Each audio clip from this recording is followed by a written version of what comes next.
marami na ang nakukuhang benepisyo sa gobyerno na siyang malaking tulong sa mga taong salat sa kabuhayan.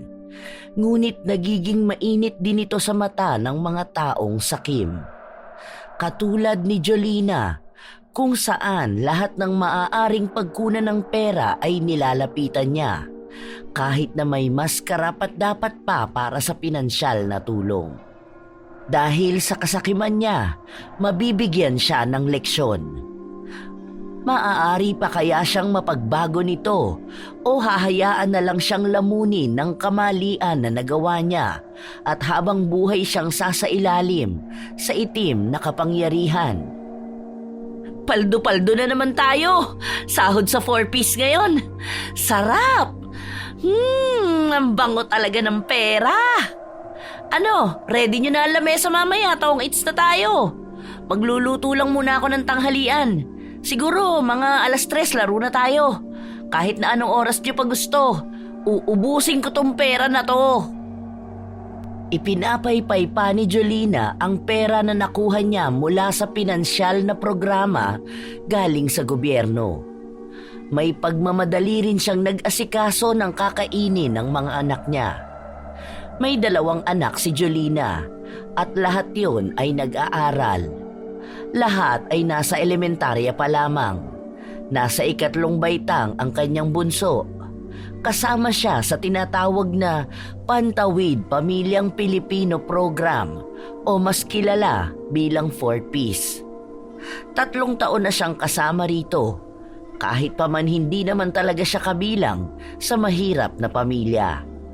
Ang asawa niya ay may magandang trabaho at tinutulungan siya ng mga kapatid niyang nasa ibang bansa. Kita naman sa kanyang bahay kung gaano kaganda ang estado ng kanyang buhay. Kaya kadalasan na ang perang nakukuha niya ay pinangsusugal niya o di kaya ay ginagastos lamang sa luho. Sustentado siya ng asawa, kaya kahit na minsan ay hindi naging problema sa kanya ang pera. O ano, game na? Nakapagluto naman ako ng pagkain para sa kanila eh.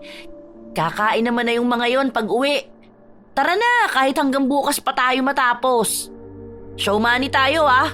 Baka yung iba dyan, wala namang panlaro, nakikisali rito. Ayoko pa naman yung nabibitin ako. Siguraduhin nyo lang na kaya nyo ako sabayan ha. Habang binabalasa ang baraha, biglang dumating ang pamangkin niya. Panganay na anak ng kuya niya na nasa ibang bansa. Dahil may kalapitan lang ang bahay ng pamangkin na si Julius, madalas na nasa bahay nila ito nakatambay, lalo na at wala rin siyang kapatid. Tita, kanina pa po kayo hinahanap ni Manang Cecil. Andito lang po pala kayo. Kanina pa po ako pabalik-balik sa bahay. Mabuti na lang at nagtanong po ako kung nasan kayo.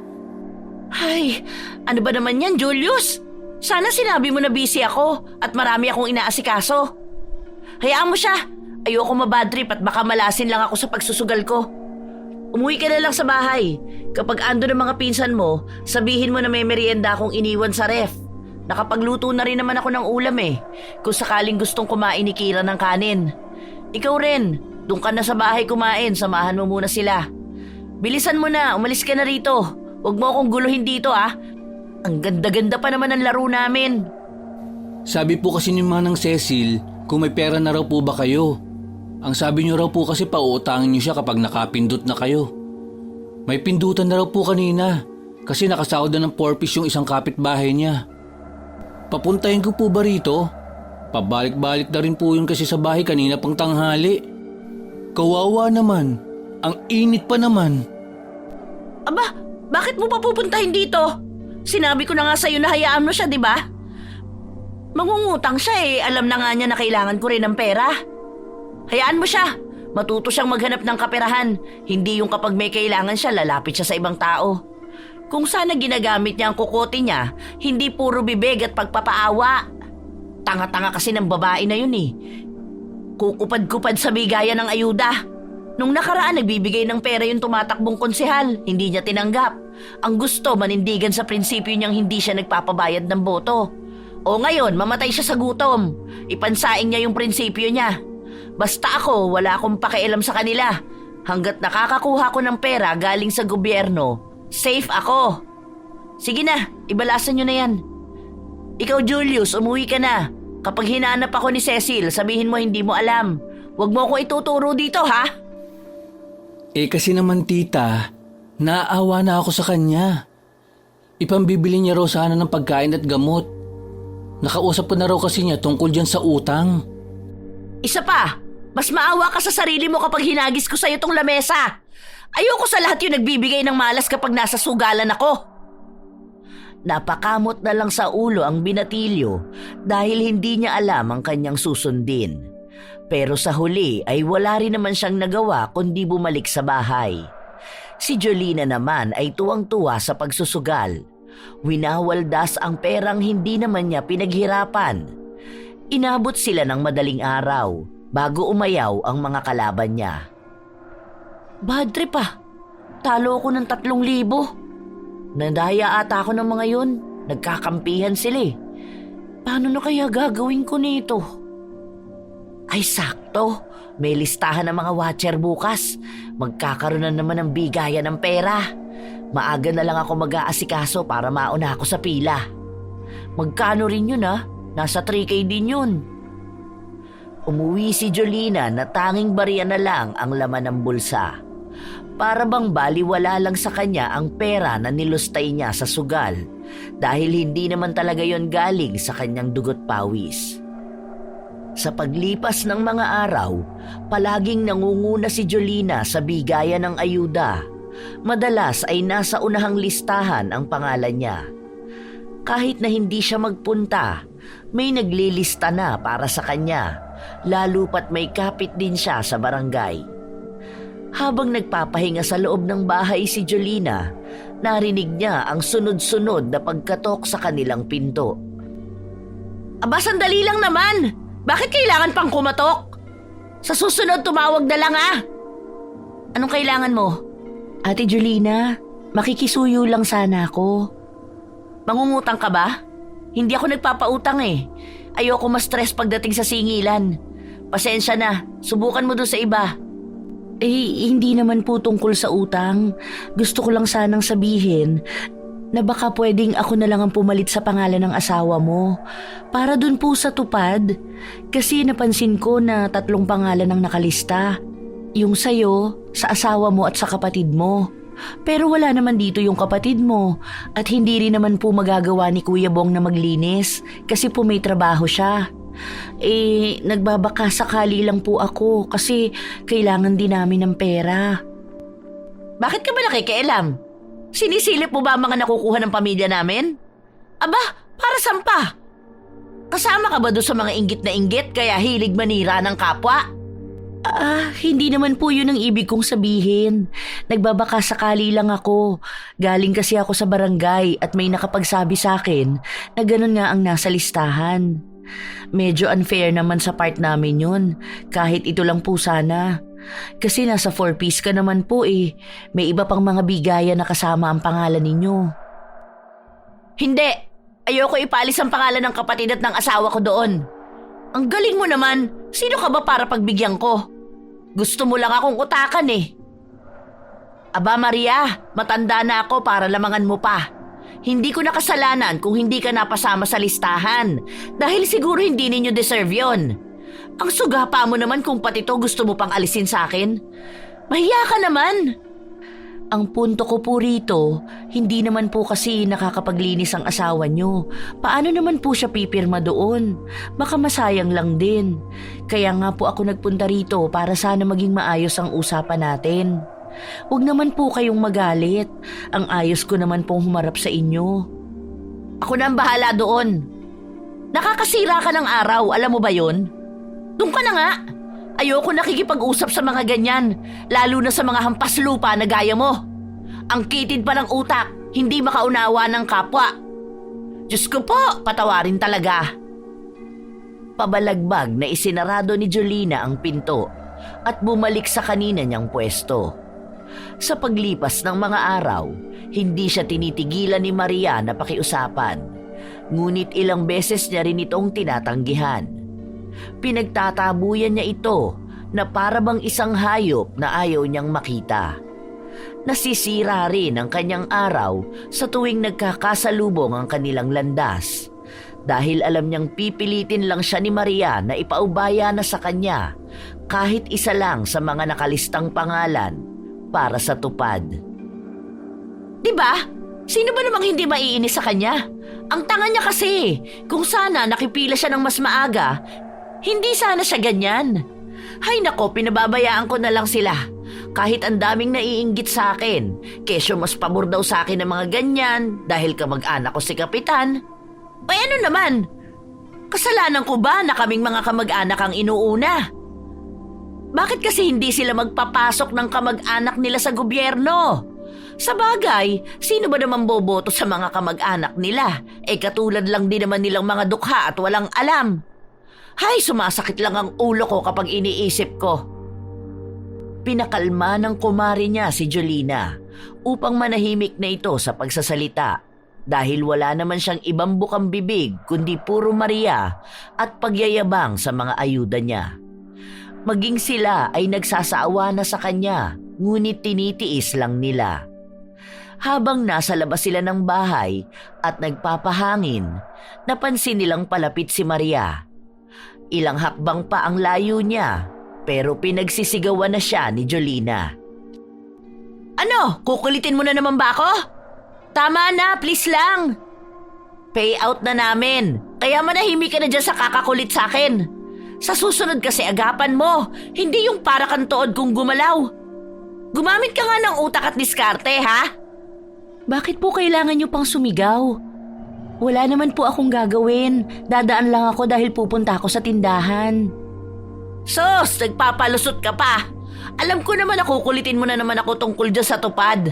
Basta sinabi ko na sa'yong wala kang mapapala sa akin. Ang kapal naman ng mukha mo kung sa'yo ko ibibigay yun, kailangan namin ng pera. Kapag dating sa usaping pera, dapat wais ka. Hindi lahat ng tao madadaan mo dyan sa pagpapaawa mo. Makikiraan po muna. Sana tablang ka naman ng hiya, Maria. Hindi na kumibo pa si Maria dahil nakakaramdam siya ng panliliit. Maraming tao rin kasi ang nasa labas dahil naghihintay sila ng parating na ayuda. May mga hawak silang stab na mamaya lang din ay ibibigay nila sa mga opisyal ng barangay na magbibigay ng mga ayuda. Ano ba naman yan? Ang init-init na dito. Ang tagal pa magbigay ng mga yan.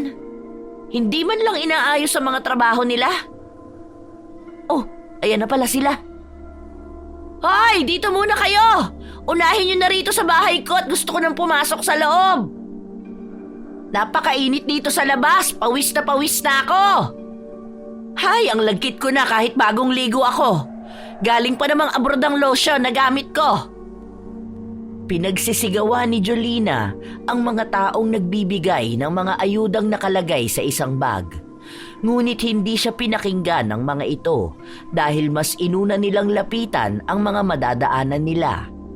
Dahil doon ay mas nanggalaiti sa galit ang ginang hanggang sa lapitan na siya ng dalawang namamahagi ng ayuda. Ibinigay niya ang 8 stab. Ano ba?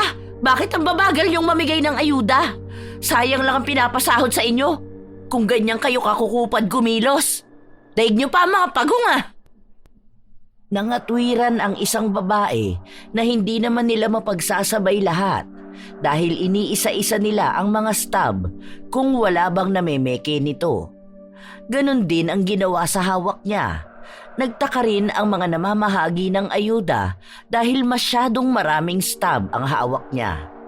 Halata rin namang hindi ganon kalaking pamilya ang meron sa loob ng kanilang bahay.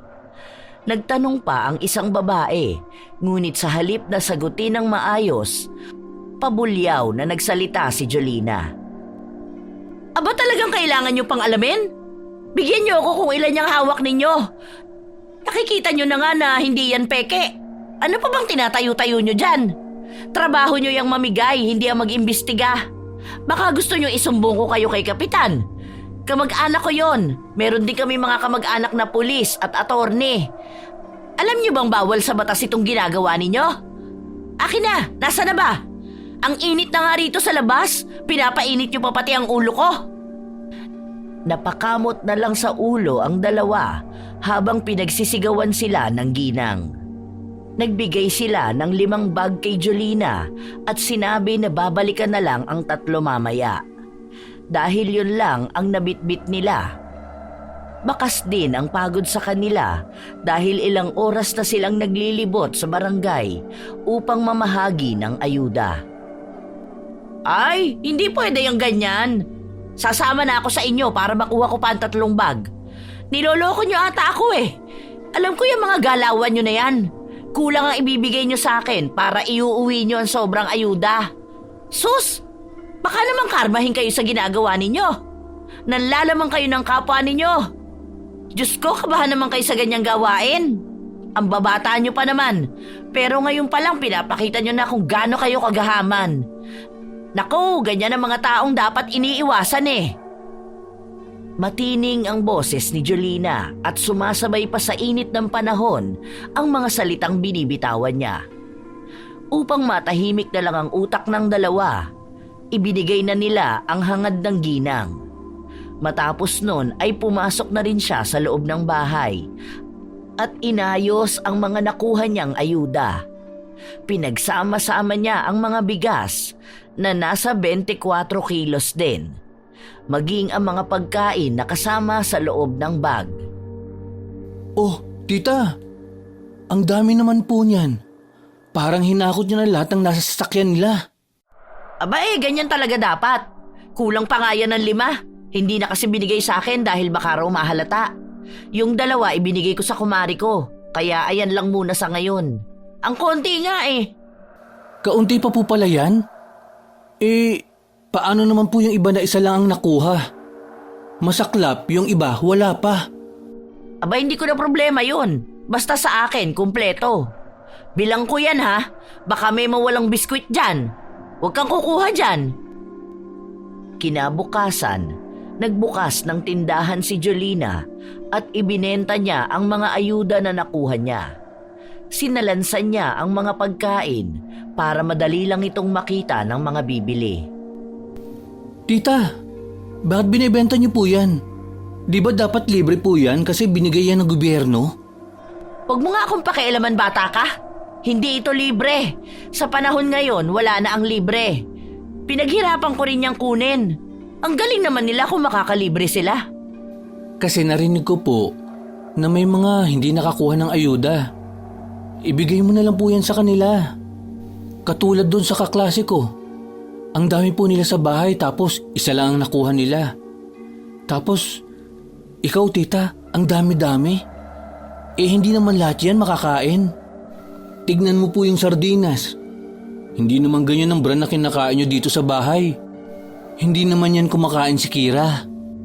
Ibigay mo na lang po yan sa kanila. Kawawa naman sila. Mamaya, ma-expired lang yan. Masayang pa. Katulad po last year, yung mga noodles na bulok lang. Para sana po mapakinabangan pa ng iba, tita. Hindi ko problema ang mga problema nila. Hindi ako ang naghihirap, kaya wala akong pakialam sa kanila. Dapat maging mautak sila sa buhay. Kaya nga mahihirap pa rin sila hanggang ngayon dahil hindi nila ginagamitan ng diskarte ang mga bagay-bagay. Paano nga po sila makakadiskarte kung may mga nang-aabuso? Paano po magiging pantay-pantay ang lahat kung may mga gustong makalamang? Wala ka pa sa hustong edad para pangaralan ako. Mas matanda ako sa'yo, kaya wala kang karapatan na pagsalitaan ako ng ganyan. Aba, nagiging bastos ka na ah. Nangangatwiran lang po ako. Magkaiba po yun sa pambabastos. Kasi aanhin niyo naman po yung mga pagkain na yan. Magpapadala pa si Papa ng Balikbayan box next week. Ang dami rin pagkain dun. Kaya tita, ibigay mo na po yan sa mga nangangailangan. Basta, dyan lang yan. O siya, ikaw na muna magbenta rito ha. Bantayan mo yung maigi. May pupuntahan lang ako. Kaperahan to, kaya hindi pwedeng baliwalain. Ano ba naman po yan? Naiiya naman po ako magbenta, tita. Alam naman nilang galing yan sa ayuda. Magsarado na lang po kayo. Aba, nagrereklamo ka pa ngayon? Sundin mo na lang kung anong pinag-uutos ko sa'yo. Hindi yung ang dami-dami mo pang sinasabi dyan. Nako, Julius, huwag mong painitin ang ulo ko. Minamalas mo ang araw ko. Kapag nagkaroon ng aberya mamaya ang kuhanan ko ng pera, nako, sinasabi ko talaga sa'yo. Sa'yo ko ibubunto ng galit ko. Umayos ka, ha? Walang nagawa ang binatilyo. Sinunod niya ang utos ng tiyahin. Inabot ng hapon si Jolina para makuha ang 5,000 ayuda galing sa programa na may kinalaman sa pagsisimula ng negosyo para sa mga ina. Pinaypay niya ang pera sa kanyang buong katawan bilang tanda na lalapitan pa siya ng mas maraming kaperahan. Habang naglalakad siya pauwi, nakita niyang paalis na si Maria sa tapat ng bahay nila. Nakita niya rin ang berdeng bag na pinaglalagyan ng ayuda. Malakas ang kutob niyang may laman yon, kaya nagmamadali siyang pumasok sa loob ng bahay. Hindi niya na rin nagawa pang pigilan si Maria dahil mas nauna niyang inisip ang mga natirang pagkain sa loob ng tindahan. Hoy, Julius! Ano yung nakita ko? Bakit may bitbit na ayuda yung babae na yon? Bumili ba yon? Nagbayad ba siya? Ibinigay ko po yun, ta. Naaawa po ako. Hindi pala sila nabigyan ng ayuda. Nakita ko marami naman po dyan. Tapos, may pasobra pang bigay si Kapitan. Dinala niya po kanina rito. Kaya nagbahagi na lang po ako sa iba. Isa lang naman po yun. Hindi naman siguro malaking kawalan para sa inyo. Libre niyo lang din naman po nakuha yan. Ang tanga mo talaga! Nilulugi mo ang negosyo ko eh! Hala sige, kunin mo yung binigay mo sa babae na yon. Naku, talagang nakakagigil kang pagbantayin. Pinapaaral ka naman sana, pero ang bobo mong umintindi. Matanda ka na, Julius. Ano ba naman yan? Aray po tita, huwag niyo naman po akong kurutin. Nasasaktan po ako. Isusumbong ko po kayo kay Mami. Kahit magsumbong ka sa nanay mo, siya pa ang magagalit sa kabubuhan mo. Nakita mo ba? Ilang kilo rin ang nasa bag na yun. May mga kape at noodles pa. Magkano rin maibebenta yun? Tapos binigay mo lang ng ganon-ganon? Tita, hindi naman po kayo malulugi dahil hindi niyo naman po yung binili. Wala naman po kayong perang inilabas. At saka, may nakuha naman po kayong pera ngayon. Siguro naman po hindi kabawasan sa pagkatao niyo na magbigay naman kayo sa iba. Kabawasan yun! Hindi palaging kabutihan ang inaatupag, ha? Kung ganyan ka palagi, ikaw lang ang mauubos. Hindi na uso ang mapagbigay ngayon dahil ikaw ang pagsasamantalahan ng mga tao. Ang tanga talaga! Saglit lang pinagbantay, ganyan pa ang ginawa. Sandali lang, ako ang kukuha sa bahay ng babaeng yun. Isarado mo yung tindahan. Siguro naman naiintindihan mo na ako, no? Hindi na naghintay pa si Jolina na makapagsalita ang pamangkin dahil agad na rin niyang pinuntahan si Maria sa bahay nito. Sa pinto pa lang, dinig na niya ang iyakan ng mga bata dahil may kambal na anak si Maria at maliit pa ang mga yon. Wala roon ang asawa ni Maria dahil nagtatrabaho ito bilang karpintero at lingguhan kung umuwi. Hoy! Hoy! Teka! Natigilan si Maria sa kanyang ginagawa. Akma na kasi niyang huhugasan ng bigas para makapagsaing na. Teka lang! Huwag mong isasaing yan! Ang kapal ng mukha mo! Sinamantala mo talagang wala ako sa bahay kaya nang hingi ka ng ayuda sa pamangking ko? Mukha ba akong politiko na kailangan magpalakas sa'yo? Akin na nga yan! Ate Jolina naman, isasaing na nga kukunin mo pa. Konti lang naman ito, para lang makakain na ang mga anak ko. Hindi pa kasi dumarating ang asawa ko kanina pa sila nagugutom. Wala rin naman akong pera para sana maipambili ng biskwit nila. Kaninang umaga pa ang huli nilang kain. Ay, wala akong pakialam kahit magutom ang mga batang yagit na yan. Akin na, ibalik mo yan dito sa plastic. Sa susunod, Maria, matuto kang dumiskarte, ha? Hindi yung aasa ka lang sa ayuda ng iba. Bawasan mo naman ang kakapalan ng mukha mo. Ibang klase ka na Masyado ka mapagsamantala ng kapwa mo.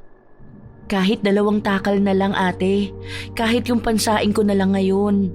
O kaya 1 takal, maglulugaw na lang ako. Para lang maitawid namin tong gabi na to. Ayoko namang matulog ang mga bata na walang laman ng tiyan. Hindi! Hindi! Kahit 1 butil pa yan, ibalik mo sa akin. Nananamantala ka, tapos magpapaawa ka ngayon? Maging aral sa'yo tong ginagawa mo. Diyos na lang ang bahala sa'yo. Hindi pinakinggan ni Jolina ang pakiusap ni Maria. Kahit nadinig pa niya ang iyakan ng mga bata, inuwi pa rin niya ang bag na naglalaman ng bigas at ibang pagkain. Hindi siya nakaramdam ng kahit na kaunting awa. Nang makauwi siya sa bahay, pinagsabihan niya si Julius na wala siyang dapat na pakialaman sa mga ayuda at huwag na niyang uulitin ang pagbibigay sa ibang tao. Ay, grabe naman po kayo. Sana kahit yung bigas na lang na pangsaing ngayon ang binigay nyo. Tapos 1 sardinas. Para yun lang naman po. Tama lang yon. Para alam niyang masama ang ginagawa niya. Kapag kasi pinagbibigyan mo ang isang tao, masasanay yan. Kaya ikaw, huwag kang bigay ng bigay. Sa susunod na may makita akong nabawas dyan dahil bilang ko lahat yan, maski butil ng bigas, alam ko kung may nabawas, talagang isusumbong kita sa nanay mo. Nagiging magnanakaw ka na. Tita, hindi po yung pagnanakaw. Namimigay lang po ako. Sasabihin ko rin naman po sa inyo yun eh. Kaso, inunan nyo na po ang galit. Tapos, ang nakakahiya pa, pinuntahan nyo pa siya sa bahay nila. Walang nakakahiya sa ginawa ko. Siya ang dapat na mahiya.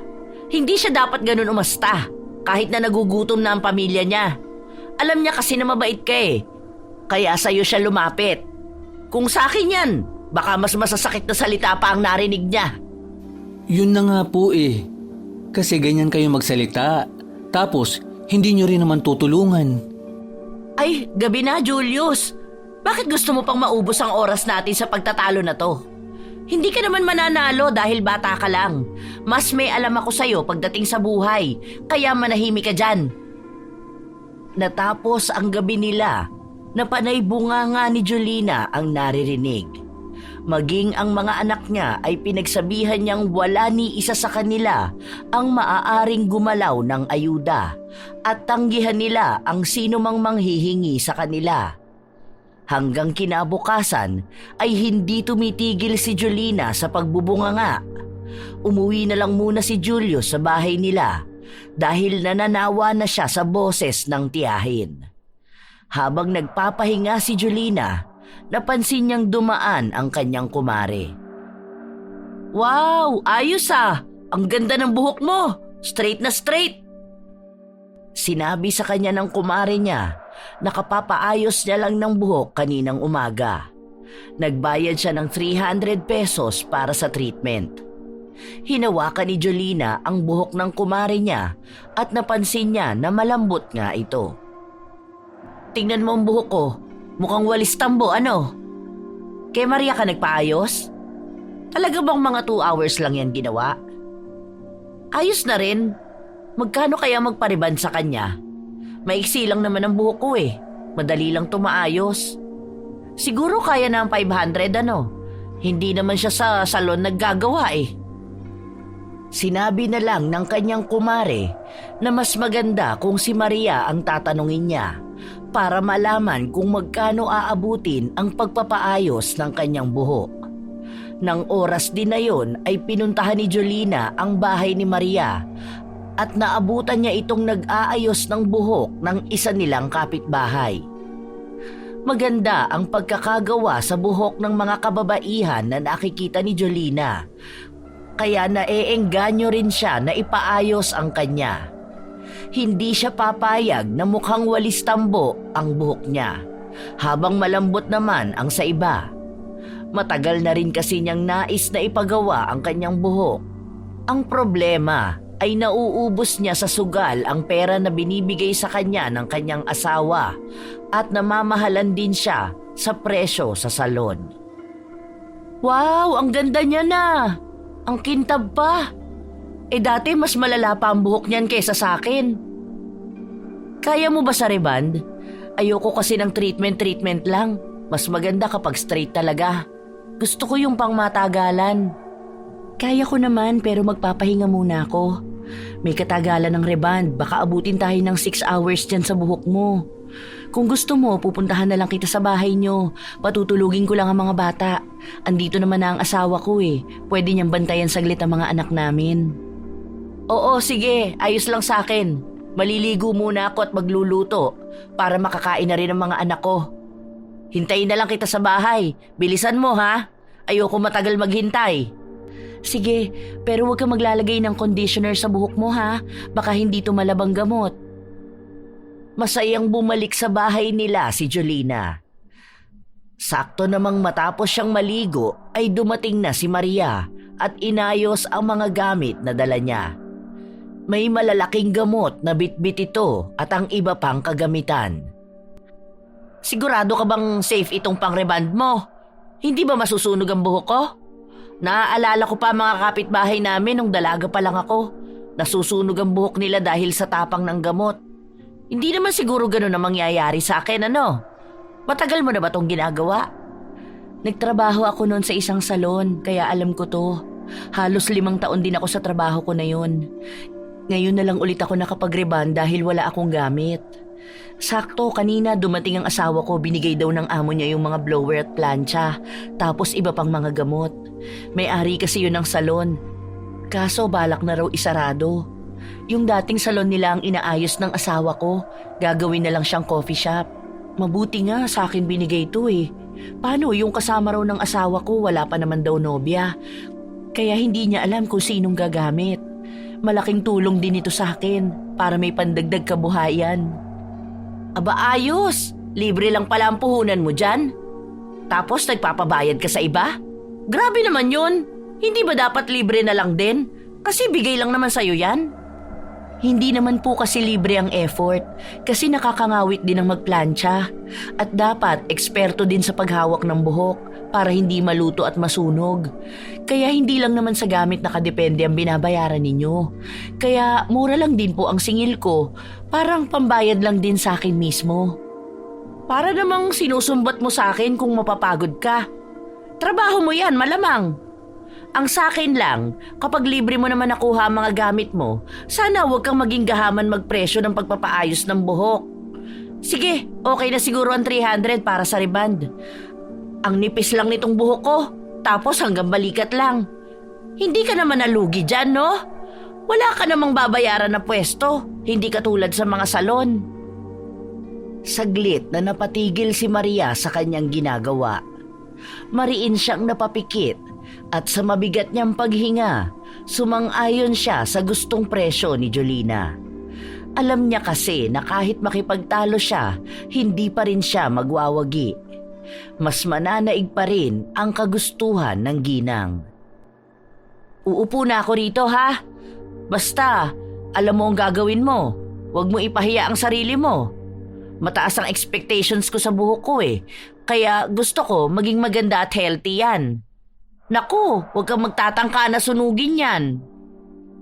Sinimula ni Maria na ilagay ang mga proteksyon sa katawan ni Jolina at sa kanya nilagay ang unang gamot. Habang pinababad nila ng 1 oras yon, panay ang tanong ni Jolina kung ayos na ba. Dahil natatakot siya na masobrahan ang pagbabad sa kanyang buhok. Panay ang tingin niya sa orasan at sa salamin. Ate Jolina, hayaan mo lang ako. Trabaho ko yan, alam ko ang ginagawa ko. Kapag sinabi kong pwede na yung banlawan, pwede na. Pero sa ngayon, hayaan mo munang mababad yan. Hindi naman matapang ang ginawa ko dahil inayon ko lang sa texture ng buhok mo. Tingnan mo nga, pakiramdam ko lagpas na to ng 1 oras eh. Baka pag banlaw mo nito maglagas na ang buhok ko. Nako, kapag nasira talaga ang buhok ko, mananagot ka sa akin. Malapit pa naman ang graduation ng anak ko. Siguraduhin mo lang na maganda ang kalalabasan nito ha. Kundi idedemanda kita. Demanda ka agad? Unang babad pa nga lang ang ginagawa natin. Hindi pa nga yan nababanlawan. Ay, tama na tong pagbabad. Banlawan mo na. Natatakot ako eh. At wala pa naman akong tiwala sa'yo. Kung hindi lang mura ang pagpapariban sa'yo, hindi ko to gagawin. Bilisan mo na, Diyos ko po, kinakabahan talaga ako. Inaalala ko na baka pagbanlaw ko, malagas na lahat ng buhok ko. Huwag naman po sana. Kahit napigilan ni Maria si Jolina na wag munang banlawan ang kanyang buhok, ay ginawa pa rin ito. Hindi siya natigil sa pagsasalita habang inaalis niya ang unang gamot. Tanging buntong hininga lang ang nagawa ni Maria at tinulungan ng ginang na banlawan ang kanyang buhok. Mabuti naman at may buhok pa ako. Siguro kung nagtagal pa ng ilang minuto, doon na nalagas lahat. Hindi ka naman siguro gumaganti sa akin, ano? Bakit naman po ako gaganti? Hindi pa nga po maayos ang pagkakababad niyan. Hilaw pa ang buhok mo, pero wala na akong magagawa kasi nabanlawan mo na. Hindi ko naman pwedeng ulitin ang paglalagay ng gamot dahil baka doon na masunog yan. Ay oo, wag na. Okay na yan. Basta wag lang masira. Mas mahirap namang makalbo ako. Sige po, umusog kayo rito, hindi umaabot ang plancha. Oh, dahan-dahanin mo ang pagpaplantsa mo sa akin, ha? Baka mamaya mapaso mo ang anit ko. Ang tenga ko, tingnan mo, maayos ba ang nakatabing? Double check mo muna, huwag kang basta lang gumalaw dyan. Siguraduhin mo munang safe ang kliyente mo. Siguro kung nasa salon ka, baka nawalan ka na ng trabaho dahil sa dami ng reklamo sa'yo. Alam ko po ang ginagawa ko. Ilang taon ko itong trabaho. Hindi ko naman nakakalimutan to. Hayaan mo lang po ako kasi ako ang gumagawa sa buhok nyo. Kahit nung nagtatrabaho ako sa salon, wala akong reklamo na natatanggap. Hinahanap pa nga ako ng mga customer dahil ako ang nirerekomenda sa kanila. Sus! Malamang yan ang sasabihin mo. Kwento lang naman eh. Wala naman akong kakilala na naging kliyente mo kaya bakit ako maniniwala sa'yo?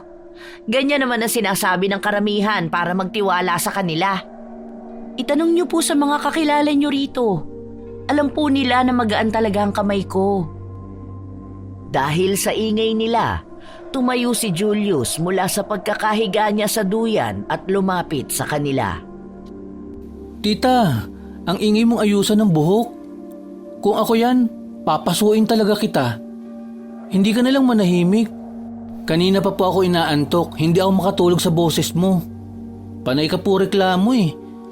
Kahit nasa salon ka po, kung ganyan ka, baka hindi po nila ayusin ang buhok mo.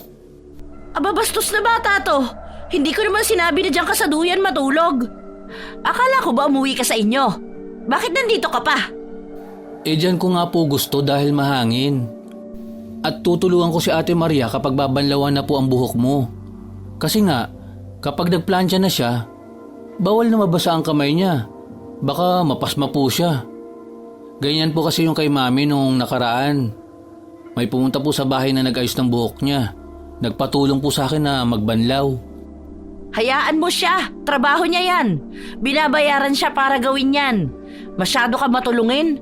Umuwi ka doon sa inyo kung ayaw mo mainitan dito. At kung ayaw mong marinig ang boses ko. Hindi na po. Dito na lang po muna ako. Basta, huwag ka na lang pong madaldal. Katulad nga po ng sinabi nyo, trabaho ni Ate Maria yan. Kaya hayaan mo po siyang gawin. Hindi yung panay po kayo comment. Hindi nyo rin naman po alam paano mag-alaga ng buhok. Matapos lang ako rito. Yung bibig mong paplantsahin ko. Hindi nakinig ang pamangkin niya. Bumalik ito sa pagkakahiga sa duyan at nakatingin lang kung paano inuunti-unti ni Maria na plantsahin ang hibla ng buhok ni Jolina. Maayos naman siya magtrabaho. Hindi masakit sa ulo, pero sadyang marami lang reklamo si Jolina. May iba pang mga kapitbahay na lumapit sa kanila at nakikipagkwentuhan kay Jolina, kaya naging dagdag pahirap yon kay Maria. Ate, wag mo masyadong igalaw ang ulo mo. Iuusog ko rin tong electric fan dahil hinahangin ang buhok, nahihirapan ako. Nagbubuhol-buhol siya. Tapos wag kang lingon ng lingon. Diyan mo lang ipaling ang ulo mo. Baka kasi hindi ko maayos ang pagpaplantsa at may makaligtaan ako. Mamaya hindi pa maging maayos ang resulta nito. Naiinitan ako tapos aalisin mo ang electric pan. Anong gusto mo, pawisan ako rito? Ikaw ang mag-adjust, hindi ako. Saka nakikipag-usap ako sa mga kumari ko. Oh. Anong gusto mo? Hindi ako lilingon. Alam mo, Maria, ikaw na nga lang ang binabayaran. Ikaw pa ang panay reklamo. Daig mo pa nagtatrabaho sa salon na. Matuto ka naman mag-adjust. Napailing na lang si Maria dahil sa mga salitang binitiwan ni Jolina. Hanggang sa natapos siya sa unang plancha. Nakaramdam siya ng ngawit dahil masyado talagang malikot ang ulo ng kliyente niya. Inilagay na niya ang pangalawang gamot. Binanlawan sa tulong ni Julius at ang huling pagpaplantsa sa buhok ni Jolina. Ilang araw bago ko tumanlawan? 3 ba? Pwede ko bang ipitan yan kapag naiinitan ako? Masyado pa namang mainit ang panahon ngayon. Opo, sa pangatlong araw banlawan nyo tapos puro conditioner lang muna ang gamitin nyo. Huwag muna kayong magsha-shampoo. Sana kung maiiwasan na huwag munang ipitan lalo na kung mahigpit. Kasi baka masayang lang ang pagpapariband nyo. E di magkakaroon naman ng balakubak ang ulo ko kapag walang shampoo. Paano naman yon? Baka nakakadiri naman. Maganda nga ang buhok ko, namumuti naman sa balakubak. Baka naman pwede mag-shampoo. Gawa-gawa mo lang na bawal. Yung sa kakilala ko nga, unang araw lang ng reband niya, binanlawan na. Tapos nag-shampoo siya. Maayos naman. Siguro nasa gumagawa lang yan. Kung magaling ka talaga, pwede rin yung ganon. Mga 1 buwan lang naman kayong hindi gagamit ng shampoo at sa anit nyo lang gagamitin. Tapos yung conditioner nyo, dapat sa laylayan lang ng buhok para hindi mag-dry. Imposible naman po ata yung sinabi nyo na 1 araw lang. Kahit sa mamahaling salon kayo magpunta, walang ganon. So paano? May chance na kapag binanlawan ko to magdadry? Aba, nalugi naman ata ako. Baka mamaya mga 2 months lang itagal ng reband ko. Hindi ba dapat mga 1 year ito? Nakadepende kasi yan sa pag-aalaga ng buhok mo. Kung hindi mo nga alagaan, malamang mabilis lang na masisira. Kahit saan ka naman magpaayos ng buhok, ganun ang sasabihin nila. Inayos ko na po, kayo na lang ang mag-maintain. Nakakadismaya naman, mukhang nasayang lang ang 300 ko dito ah. Tapos babalik lang din pala sa dati. Kaya wala akong tiwala sa mga home service na reband, tapos kuryente ko pa ang gamit. Wala, nadaya ako. Aray ko! Napaso ang anit ko, oh. Ano ba naman yan, Maria? Hindi ka nag-iingat. Ang sakit! Napatayo si Jolina sa kinauupuan niya at napaatras naman si Maria sa gulat. Baka sa mukha ng ginang ang inis dahil sa naramdaman niya. Ay, sorry te, gumalaw ka kasi. Hindi naman dumikit yung usok yun ng plancha, umabot sa anit mo. Ang sabi ko kasi huwag ka munang lingon ng lingon, nahihirapan akong kontrolin. Hindi dumikit? Tanga ka ba? Ako ang nakaramdam kaya alam kong masakit. Kung ikaw kaya ang pasuin ko. Aray ko po, mukhang magsusugat to ah. Bilisan mo nga dyan, nakakabwisit ka. Ayusin mo ang trabaho mo. Hindi ako mag-aaksaya ng 300 para lang masaktan. Hindi ko sinasadya, te. Patapos na ako. Huwag ka na lang masyadong malikot. Baka mapaso ka ulit. Tanga-tanga! Nakakainis! Kinapa ni Jolina ang napaso niyang anit. Pakiramdam niya ay nagtutubig yon. Natapos sila noong medyo nagdidilim na ang kalangitan. Wow! Ang ganda pala niyang buhok mo, tita. Mukha kang bumata ng 5 taon. Ang galing talaga ni Ate Maria. Deserve niyang may dagdag na bayad. Manahimik ka nga dyan, Julius. Paano ko dadagdagan ng bayad sa kanya? Pinaso niya nga ang anit ko. Ang sakit kaya? Eto, 250 na lang. Bayad mo pa sa pinangmerienda ko sa yung biskwit kanina. Tapos doon sa tubig na malamig. Galing sa rep yun, kaya gumastos ako ng kuryente. Tama na siguro yan. Pinaso mo rin ako at hindi pa sure kung maganda ang kalalabasan nitong reband ko. Kapag ito pangit after 3 days, ibalik mo yung binayad ko, ha? Grabe ka naman, tita. Hindi ka na naawa. Ilang oras niya yung ginawa, tapos babaratin mo pa. Wala ka naman makikita na kaya mag-rib ng ganyan kamura. Ang pangit pa ng buhok mo kanina. Mukhang walis tambo. Tapos ngayon, shiny na. Kawawa naman yung tao. Anong alam mo sa kawawa-kawawa na yan, Julius? Hindi naman niya binili ang mga gamit niya. Bakit, namuhunan ba siya? Baka naman karmahin siya kung mahal pa siya maningil. Kahit alam naman niyang bigay lang yung mga gamit niya. Sige nga, kapag ba nakatambay lang siya dyan, makakahagilap pa siya ng 250. Okay na to, te. Salamat. Alam ko, matutuwa ka sa kalalabasan ng buhok mo sa mga susunod na araw. Ibigay mo na lang din po yung mga biskwit doon sa loob. May mga pinadala po si daddy sa akin, di ba? Ayoko naman po nun eh. Ibigay mo na lang po para sa mga anak niya. Huwag mong pakialaman yon, ibebenta ko yon. Anong pamigay-pamigay? Nagbayad na nga ako, gusto mo pang dagdagan? Hindi na, salamat na lang. Okay na tong 250 sa akin, makakabili na rin to ng gatas. Aba talaga magpasalamat ka pa dahil binayaran pa kita? Umalis na rin kaagad si Maria at hindi na nilingon pa ang lokasyon ng bahay ni na Julina. Si Julius ay kanina pa nagsasabi sa kanyang tiyahin na sana ay naawa naman siya sa ginawa niya kay Maria. Ngunit pinagalitan lang siya at sinabi na masyado pa siyang bata kaya hindi niya pa alam ang mga nangyayari sa paligid. Hindi makakabuti sa kanya kapag palagi siyang mabait. Masasamantala lang ng mga taong katulad ni Maria ang kabutihan niya. Kinabukasan, walang nagbago sa sakit ng anit ni Julina. Halika nga rito, Julius. Tingnan mo nga tong ulo ko. Nagtutubig ano? Ang sakit eh. Opo. May butlig-butlig siya at may lumalabas sa tubig. Ang baho naman ng ulo mo, tita. Kadiri. Ang arte nito? Baka amoy lang yun ng gamot kahapon. Hindi naman yung amoy ang pinapatingnan ko. Kung malala ba ang sugat? Hindi naman po amoy gamot yung baho. Amoy sugat po na hindi ko po maintindihan. Nakakasuka po. Agad na umiwas si Julius para kahit na paano ay makalayo sa naaamoy niya. Ang tiyahin naman niya ay nagalit sa kanya. Ang sakit talaga ng anit ko. Buwisit naman talaga oh. Sabi ko na nga ba napaso ni Maria ang anit ko tapos ang sasabihin niya na usok lang? Magkakaganito ba to kung usok lang? Kaya dapat talaga hindi ko na siya binayaran eh.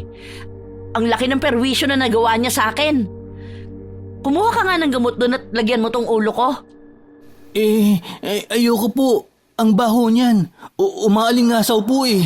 Baka masukahan ko lang po ang ulo niyo. Huwag ka mag-inerti dyan. Ano, bakla ka ba, ha? Kumuha ka na doon, ang aga-aga pinapainit mo ulo ko. Hindi na nakatanggi pa si Julius. Sinunod niya ang utos ng kanyang tiyahin. Kumuha siya ng kapsulang gamot at ibinuhos niya ang laman nun sa nagtutubig na sugat sa ulo ng tiyahin. Habang kinakalat niya ang gamot, sumasalubong sa kanya ang kakaibang amoy ng sugat. At dahil katatapos lang kumain ng bata, naisukan niya ang mga kinain niya sa ulo ng kanyang tiyahin. Ay! Buwisit ka talaga, Julius! Bakit mo sinukahan ang ulo ko? Tanga mo talaga! Nakakadiri ka! Ano na gagawin ko ngayon? Maliligo ako kahit na hindi pa pwedeng basain ang buhok ko? Nakakainis! Sinabi ko naman po kasi sa inyo na hindi ko po kaya eh. Dahil sobrang baho po talaga. Nag-iinarte ka lang eh. Hay nako! Bakla ka talaga! Walang pagpipilian si Jolina kundi ang maligo dahil puno ng suka ang kanyang ulo. Habang tumatama ang tubig sa kanyang anit, para bang nasusunog ito. Kaya mabilisan lang din siyang naligo upang palagyan ulit ng gamot ang ulo niya. Pero habang nagpapatuyo siya ng kanyang buhok, nakapa niya ang kanyang anit na may mga sugat pa. Hoy, halika nga rito, Julius. Tingnan mo nga ang ulo ko. Parang may nakakapa ako eh. Ayan. Parang may gumagapang. Tingnan mo, baka may naiwang dumi. Ayoko nga po, tita. Tawagin ko na lang po si Kira para siya ang tumingin dyan. Feeling ko po, masusuka po uli ako eh. Tumakbo si Julius para tawagin ang pinsan niya. Lumabas din naman kaagad si Kira ng kanyang kwarto at nilapitan ang ina. Nang unang hawi niya sa buhok ay napasigaw siya. Ano ba? Bakit ka ba sumisigaw, ha? Diyos ko naman, kayo mga kabataan masyadong maaarte. Pinasilip ni Kira ang pinsan sa ulo ng ina. Doon nalaman ni Julius kung bakit bigla na lang sumigaw ang pinsan. Yak! Ano yan, tita? May uod na lumalabas sa ulo mo. Maliliit lang siya as in. Nakakadiri naman yan. Ano bang pinagsasasabi mong bata ka? Bakit naman uuuri ng ulo ko? Baka sasuka mo yan kanina. Tanggalin mo nga. Sinubukan ng dalawa na tanggalin ang maliliit na uod. Ngunit mas dumodoble ang dami nito at dahil na rin sa mabahong amoy, ilang beses silang nasuka at hindi na nila ulit nilapitan ang ulo ni Jolina. Sa galit ng ginang, pinagalitan niya ang dalawang bata. Matapos nun ay sumugod siya sa bahay ni Maria para ireklamo ang nangyari sa kanyang anit. Alam mo ba nangyayari sa akin? Buwisit ka, halatang hindi ka marunong magreband. Nagkasugat lang ako. Dahil dyan sa 250 na yan, ang laking perwisyo mo sa akin. Kailangan ko pa magpunta ng doktor para lang maipagamot ko to. Sagutin mo ang gastusin ko, ha? Bakit kailangan kong sagutin? Hindi ba kaya mo naman na yan? Lalo na at ikaw rin naman na may kagagawan yan. Marami ka naman kamong napagkukuhanan ng pera. Lapit ka na lang sa mga ayuda o kaya mga politiko na nagbibigay ng medical assistance. At talagang namimiloso po ka pa? Siguro dahil sa inggit mo kaya mo ako ginanito.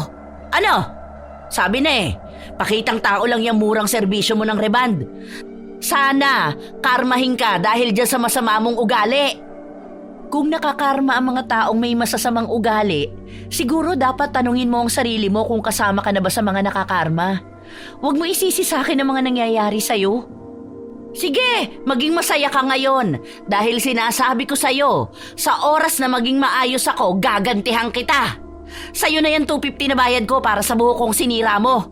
Animal ka talaga! Galit na bumalik si Jolina sa kanilang bahay. May mga kakilala siyang nasasalubong pero nilalayuan siya dahil may mga likidong tumutulo galing sa kanyang ulo. Kapag nadadaanan niyo ng hangin ay nangangamoy malansang sugat. Sinubukan ni Jolina na gamutin ang sugat sa anit. Pinaligo na rin niya ang mga erbal, naglagay ng mga pamahid at nagpunta sa doktor. Ngunit walang nagbago. Ano kayang nangyayari sa akin? May mga maliliit na uod na lumalabas tuwing 8:00 ng umaga. Tapos sobrang hapdi pa ng anit ko. Parang minu-minuto na papaso. Ay, buwisi talaga. Baka po kasi nakakarma ka na nga, tita. Naririnig ko po kasi sa kapitbahay natin na baka yan na ang balik sa'yo ng kasakiman mo. Sinong kapitbahay yan? Baka si Maria yan. Nagpapakalat na naman siya ng mga maling balita. Ano, siya na ngayon ang bida sa lahat. Hindi lang naman po si Ate Maria. Marami pa po sa ibang kapitbahay natin dito. May kuhanan nga raw po pala ng ayuda bukas. Hindi ko po alam kung makakasama ka po ron. 2,000 raw po yun eh. Bukas? Sino nagsabi? May listahan daw ba? Bakit wala man lang nagbabalita sa akin? Tingnan mo, mga sakim talaga sila. Dapat sila ang nakakarma hindi ako. Bakit nila tinatago sa akin na may bigayan ng pera bukas? Baka akala nila galing sa sarili nilang bulsa yon. Galing naman yun sa gobyerno. Hindi ka naman po makakasama doon. Dahil asawa ng mga mangingisda lang daw po ang mabibigyan. Hindi naman po mangingisda si Tito. Aba kahit na. Lahat ng bigayan ng pera at ayuda dapat meron ako. Anong oras ba yun bukas? Makikipila ako. Hindi ko po alam. Baka 8 a.m. po. Ganun naman po kadalasan ang kuhanan ng ayuda, di ba? Tinandaan ni Jolina ang sinabi ng kanyang pamangkin. Kaya kinabukasan ay maaga siyang nagising at nag-ayos. Nagsuot na lang siya ng pantakip sa kanyang ulo para hindi makita ng iba ang sugat niya. May bitbit din siyang bimpo na ipamumunas niya sa kanyang ulo kung sakali man na may tumulong likido. Pagpunta ni Jolina sa court, may iilang mga tao na ang naroon. Nakikipila sila sa listahan. Ayan, magkakapit-bahay lang tayo pero hindi nyo man lang ako sinabihan. Bakit nyo sinosolo ang bigayan na to? Mga timawa kayo sa pera, no? Baka akala nyo hindi ko to malalaman. Nagsabi ang kapitbahay niya na hindi rin naman nila inaasahan na magkakaroon ng ayuda dahil may nagbahay-bahay lang noong nakaraan at nagtanong ng mga mangingisda. Nagpalista lang sila. Inirapan lang ni Jolina ang mga kakilala niyang nagsasalita at nagpunta siya sa isang lamesa kung saan naroon ang listahan ng mabibigyan ng pera. Bakit wala ang pangalan ko rito? Hindi pwede yon. Unfair to para sa akin. Nagtanong ang babae kung mangingisda ba ang asawa niya at sinabi ni Jolina na nung 1 linggo lang galing sa laot ang asawa niya, ngunit ngayon ay may ibang pinagkakaabalahan. May hinanap na mga papel ang babae, katulad ng ID o pangalan ng bangka na sinasampahan ng asawa niya. Ngunit walang maibigay si Jolina. Kaya pinatabi muna siya sa isang gilid dahil nahaharangan niya ang pila na hindi umuusad. Hindi patas tong ginagawa ninyo. Hindi makatarungan na basta nyo na lang ako paaalisin dahil lang hindi ko maibigay ang hinahanap ninyo. Hindi nyo naman pera yung ipamimigay Pera ng gobyerno yan. Kaya bilang isang mamamayang Pilipino na may kapangyarihan ng boto, dapat pinapriority nyo ako. Hindi ako aalis dito hanggat hindi nyo nililista ang pangalan ko. Ipinaliwanag ng babae na kailangan nilang unahin ang mga nasa listahan dahil baka kapusin sila ng budget at hindi mabigyan ang iba. Mas lalo itong ikinagalit ni Jolina kaya kinuha niya ang papel at pinagpupunit ito. Kung hindi nyo ako mabibigyan, wala dito sa atin ang makakakuha ng ayuda. Nanlalamang kayo ng tao Alam nyo sa mata ng Diyos, hindi maganda yung ginagawa ninyo. Pera ang sinasamba ninyo. Nagalit ang ibang mga nakapila dahil sa iskandalo na ginawa ni Jolina. Dahil sa halip daw na mapabilis lang ang proseso ng ayuda, pinatagal niya pa dahil lang sa pagpupumilit niyang makakuha siya. May mga kakilala siya na nagsabi sa kanya na marami na rin naman siyang nakuhang ayuda at kasali siya sa ibang benepisyo ng gobyerno na dapat ay para lamang sa mahihirap. Huwag kang makialam dito, Hindi naman sa'yo kumukuha ng pera para mag-comment ka ng ganyan sa akin. Hindi matutuloy ang bigayan ng ayuda kung hindi ninyo ako bibigyan.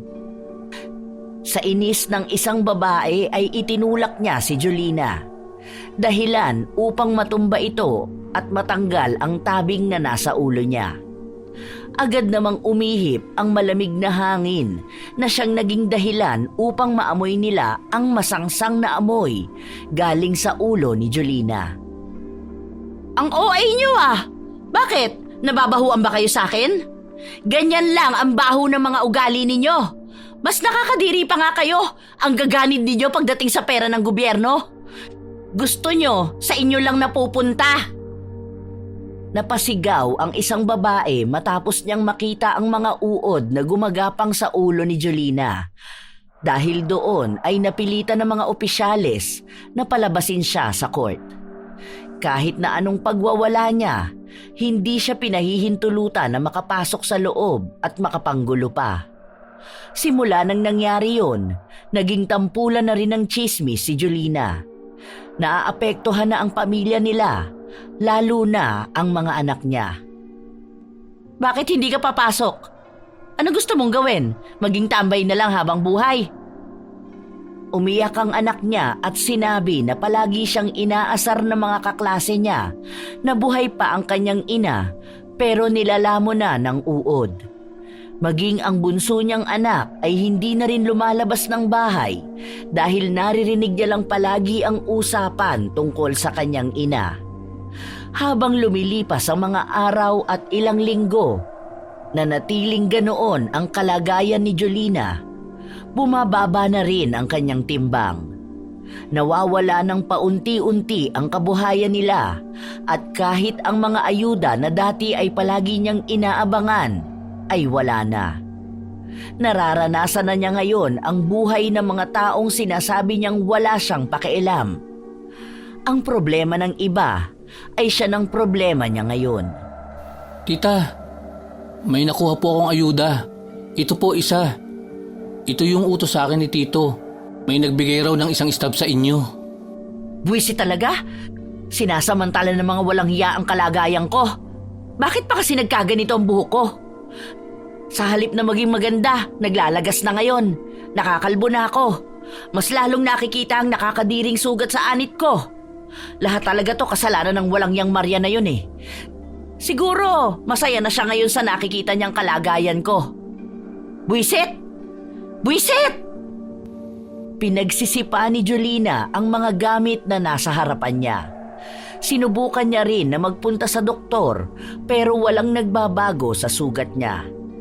Ayaw niyang gumastos ng mas malaki kaya hindi niya sinunod ang payo ng doktor na operahan ang kanyang ulo. May takot din siyang nararamdaman. Ilang buwan ang lumipas, bakasyon na ng mga bata at mas maraming kaganapan sa buhay nila. Ngunit palagi lang siyang nagtatago sa loob ng bahay. Paminsan ay nasa labas siya upang magpahangin, ngunit ang mga dating kumare kung ituring niya ay iniiwasan na rin siya. Napaka-aarte naman ng mga to. Akala mo naman kung sino sila? Kung nakakahawa lang sana tong sakit ko, lahat sila binigyan ko na. Kung makaiwas sa akin, akala mo kung sinong malilinis? Ngayon lang naman inuuod ang ulo dahil sa punyetang sugat na kagagawa ni Maria. Siguro expired na yung ginamit niyang gamot sa akin. Habang nakatambay siya sa labas ng bahay, nahagip ng kanyang mga mata si Maria na naglalakad at may bitbit itong bag. Ayun ang demonyita! Mukhang may mabibiktima na naman siya sa pagre-reband niya na yan. Nako po, dapat sa ganyang kinukulong eh. Hindi na kailangan pang tawagin si Maria dahil kusang lumapit sa kanya ang babae. May ngisi pa sa labi nito habang pinagmamasdan ang halos makalbo ng ulo ni Jolina. Ang ganda ng buhok mo ngayon ah. Mukhang bilang na lang sa daliri kung ilan ang natitira. Gusto mo ba ng treatment? At talagang nagawa mo pang mang-ines ha? Natutuwa ka na yung kliyente mo nagkaganito ang buhok dahil sa'yo. Sana hindi na lang ako nagpariband sa'yo eh. Sana makakuha rin ng leksyon ng mga taong lalapit sa'yo. Mura ka nga maningil. Malaki naman ang magiging epekto sa isang tao. Sa katunayan, ikaw lang naman ang nagkaganyan. Tingnan mo nga mga buhok nila. Maaayos at magaganda naman. Baka naman kasi dahil hindi sa reband. Baka dahil sa masamang ugali mo. Wow! Ako masama ugali? Kailan pa naging masama ang ugali ko, Aber? Isipin mong maigi, dahil kung hindi masama ang ugali mo, sana may mga taong gustong tumulong sa'yo. Masyado ka kasing sakim, Ate Jolina. Gusto mo lahat ng bagay mapupunta sa'yo. Kailangan palagi kang lamang sa lahat. O, ayan, ikaw na ang lamang sa lahat. Sa'yo na lang napunta mga kamalasan sa buhay. Gusto mo ikaw palagi ang nangunguna at bida, hindi ba? Ngayon, nararanasan mo nang maging bida sa lahat. Ang sasaya ninyo ngayon, palibasa, mga timawa kayo sa ayuda. Yung dapat na sa akin, napupunta na sa inyo. Sige lang, magpakasaya lang kayo dahil kapag nakarecover ako, mababawi ko rin lahat yan. Sige, yung mga bigas na nakukuha ninyo, lamunin ninyo lahat yan. Kaya hindi ka gumagaling eh. Kasi yung ugali mo mas nauna pang nabulok kaysa sa ulo mo. Ay talaga, masama na ang tingin ninyo sa akin dahil halata namang naiinggit kayo sa akin noon. Kasi mas marami akong ayuda kaysa sa inyo. Kasalanan ko bang mas maagap ako kaysa sa inyo, ha? Siguro hindi sapat yung nararanasan mo para ma-realize mo ang mga bagay-bagay. Tama lang yan, panghabang buhay mo na lang yung pagdusahan. Dahil hanggat hindi nagbabago ang ugali mo, hindi magbabago ang kalagayan mo. Hindi na naghintay pa si Maria na makapagsalita ang kausap. Mas lalo lang nabubuo sa kanya ang galit. Si Jolina naman ay wala pa ring pakialam. Ngunit nang makaalis na si Maria, napasigaw siya dahil sa sobrang sakit ng anit niya. Julius! Julius! Halika rito, Julius! Ano pong nangyayari, tita? Bakit po kayo sumisigaw? Ha? Hala, ano pong nangyayari sa anit nyo? Grabe, ang lalaki at buong nana ang lumalabas. Parang sinusunog ang anit ko. Diyos ko po, ano bang nangyayari sa akin? Bakit ba ganito? Humingi ka ng tulong, hindi ko na to kaya.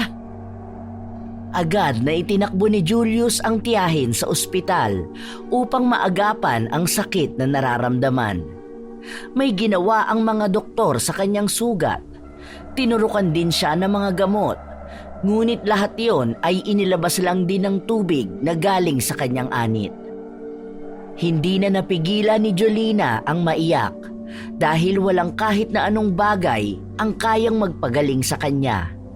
Pakiramdam niya ay unti-unti na rin siyang nilalamon ng kamatayan. Ngunit pinahihirapan muna siya. Simula noon, hindi na nawala ang sakit sa kanyang anit kahit na lumipas ang ilang linggo. Nakaratay na lang siya sa kanyang higaan, hindi na niya magawang makatayo. Ang mga anak niya ang nag-aasikaso sa kanya sa tulong din ni Julius. Ano kaya ang nangyayari sa akin? Bakit ako pa ang nagkakaganito? Bakit sa akin pa? Pwede namang ibigay ang problema na ganito sa ibang tao. Baka po kasi kailangan nyo na rin magkaroon ng pakialam sa iba.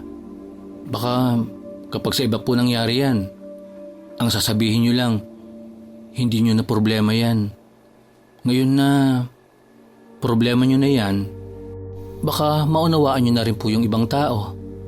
Hindi man po kaparehas ang sitwasyon nyo, pero mauunawaan nyo po na lahat ng tao ay may kanya-kanyang pinagdaraanan. Hindi kumibo si Jolina. Nakatitig lamang siya sa kisame habang iniisip ang mga sinabi ng kanyang pamangkin. Doon lang bumalik sa kanyang isipan ang mga ginawa niya. Hindi niya mawari kung paanong sa ganitong kalagayan niya pa mapagtatanto na siya ang tunay na naging sakim. Wala siyang pakialam sa paghihirap ng iba, basta siya ay masaya. Sa paglipas ng mga araw, naubos na ng tuluyan ang buhok ni Jolina. Ngunit walang nagbabago sa mga sugat niya. Pinapaliguan na siya ng pinakulong erbal. May mga pinapahid din na galing sa doktor. Ngunit mas lalo lang lumalala. Kahit na ano pang gawin niyang paggagamot, mas nagiging masakit sa pakiramdam. Tita, may pindutan daw po ng 4-piece ngayon. Ako na lang po ba ang pipindot? Nasaan po ba ang ATM? Huwag mo na munang pakialaman yan. Hindi ko yun kukunin dahil ipapalipat ko na lang yun sa pangalan ni Maria. Oh? Bakit naman po? Bigla naman po kayong bumait. Baka mamamatay ka na po. Nagtataka lang po ako. Kasi kapag pindutan na ganyan, mas nangunguna ka pa po. Ay madalas nga po sumisingit ka pa sa pila para lang makauna ka. Tapos ngayon, bigla mo na lang naisip na ipamigay sa iba? Parang hindi na po ikaw yan. Hindi ba pwedeng gusto ko na ring magbago? Kapag masama ako, ang dami mong sinasabi. Kapag nagiging mabuti ako, ang dami mong pa ring komento. Nakakatuwa naman po ang bagong mindset nyo. Mukhang malaking tulong ang pagkakalbo nyo para matauhan kayo sa mga ginagawa nyo. Nakakapagpabago po pala yan ng ugali. Hinampas ni Jolina ang pamangkin na halatang nagpapatawa. Katulad ng sinabi ni Jolina, pinaubaya niya ang anumang meron siya sa mga taong mas higit na nangangailangan kaysa sa kanya. Sa katunayan ay hindi niya alam kung bakit nga ba gano'n na lang din biglang nagbago ang kanyang isipan. Ang alam niya lang ay bigla siya nagising isang araw sa isang bangungot at ang tanging paraan upang maalis sa kadiliman na yon ay ang sundan ang liwanag. Ngunit hindi niya masusundan ang liwanag kung kapit siya ng kasakiman ng kanyang ugali. Habang unti-unting nagbabago ang ugali ni Jolina, parang napapansin niya na unti-unti na ring nagbabago ang kalagayan ng kanyang ulo. Tinanggap na niyang hindi na siya gagaling, kaya laking gulat niya nang isang araw ay bigla na lang tumigil ang pagtulo ng mabahong nana mula sa kanyang anit. Para nga pong natutuyo na ang sugat niyo. Siguro po, ituloy niyo lang po ang pagligo noong nilagang dahon na bigay ni Ate Maria. Dahon na bigay ni Maria? May dahon bang ipinabigay si Maria? Opo, sa katunayan nung isang araw lang po yun. Itinuro po niya kung ano ang gagawin sa dahon na yon. Kaya po tuwing 3:00 ng hapon, ibinubuhos po namin yun sa ulo niyo. Feeling ko po, yun ang malaking tulong sa inyo para matuyo ang sugat. Hindi na nagtaka pa si Jolina at hindi na rin siya nagtanong kung anong dahon yon. Ang alam niya lang ay may kaunti pa siyang pag-asa upang maging maayos ang kanyang kalagayan. Sa paglipas ng mga araw, dinadalaw na siya ni Maria upang tulungan ang mga bata na gamutin ang kanyang sugat. Huwag mo na lang munang tanggalin yung dahon na nakatapal sa ulo mo. Mga 3 araw huwag mong babasain. Nasabihan ko na ang mga bata para hindi manariwa ang sugat. Kasi kaunti na lang maglalangib na yan at tuluyang gagaling. Pero mahabang panahon pa bago ulit tumubo ang buhok mo. Salamat sa ginawa mo, Maria. Alam ko na may sama ka ng loob sa akin noon. Pero salamat pa rin dahil tinulungan mo ko. Huwag ka sa akin magpasalamat, kundi sa sarili mo. Dahil ikaw ang nagpagaling sa sakit mo. Anong ibig mong sabihin? Ang pagbabago mo ang tumulong sa'yo. Sana lang ay panindigan mo na yan. Huwag ka nang bumalik sa pagiging makasarili at sakim na tao. Gawin mong isang malaking aral ang anumang nangyayari sa'yo ngayon kung ayaw mong bumalik sa ganyang pagkalugmok. Tinanggap ni Jolina ang mga salitang binitawan ni Maria. Alam niya rin sa kanyang sarili na malaki ang pagbabago niya. Lalo na at sa mga naranasan at naramdaman niya, may panibagong pinto na nagbukas upang mas makilala niya ang bago niyang sarili. Sa paglipas ng mga linggo, buwan at taon, tuluyang naghilom ang sugat ni Jolina at naging maayos na ang kanyang buhay. Malaki ang naging pasalamat niya kay Maria na siyang tumulong din sa kanya. Tita, may 3 stab na bigay sa akin si Kapitan. Iyo daw po itong lahat. Basta, inabot niya sa akin ito eh. Tingin nga ako. Kanino tong 2? Ay, kinamang Raul pala to eh. Bakit dito binigay sa akin? Sige, dalhin mo yan sa kanila. Sabihin mo na lang na baka namali ng bigay si Kapitan. Kawawa naman ang mga yun. Ilang pamilya sila sa bahay nila, tapos ibibigay lang sa iba ang para sa kanila. Hindi ka agad kumilo si Julius. Nakatingin lang siya sa kanyang tiyahin. Oh, bakit ganyan ka tumingin sa akin? Anong meron? May mali ba sa mukha ko? Bakit po binibigay mo nitong ganito? Totoo po ba na nagbabago na kayo, tita? Kasi po dati, halos makipagpatayan kayo para lang dito. Tapos ngayon, kayo na po ang kusang nagbabalik sa kanila. Ikaw talagang bata ka. Matagal na akong nagbago. Hindi naman yan magiging kabawasan sa akin. Kung para sa akin, simpleng bagay lang yan. Alam kong sa iba malaking tulong yan. Sige na at baka mabatukan pa kita. Nagtawanan ang magtiyahin matapos yung sabihin ni Jolina. Umalis na rin naman kaagad si Julius upang sundin ang utos ng tiyahin. Hay, napakagaan naman sa pakiramdam nito. Hindi ko alam na ganito pala kagaan sa dibdib kapag alam mong may nagbabago sa sarili mo. Alam kong marami pa akong dapat na malaman tungkol sa sarili ko at sa buhay ko. Ang mahalaga ngayon ay nagkakaroon na rin ako ng pakialam sa kapwa ko. Walang mas hihigit pa sa tuwang nararamdaman ni Jolina. Dahil sa pagbabago niya, nagkaroon na rin siya ng mga kaibigan sa kanilang lugar. Isa na siya sa tumutulong sa mga kabarangay niya at kalaban na siya ng mga taong sakim. Sa huli ay naging magkaibigan din sila ni Maria dahil nang humaba na ulit ang buhok ni Jolina, natuloy na rin ang pagpapaganda rito.